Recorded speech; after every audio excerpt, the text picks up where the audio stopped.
Hello everyone, my name is Oscar. This is my Torker 1982 that I recently updated slightly.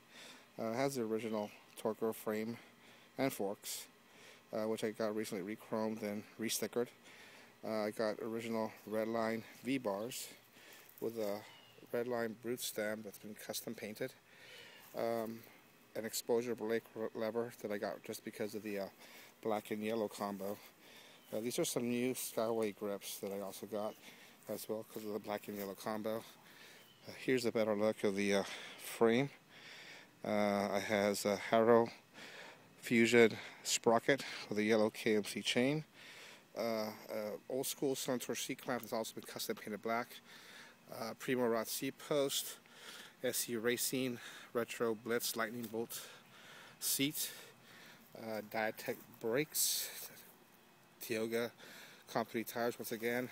Alex wheels with custom, well not actually custom, generic steel bearing hubs that are kind of look reminiscent of Chris Game, but they're not.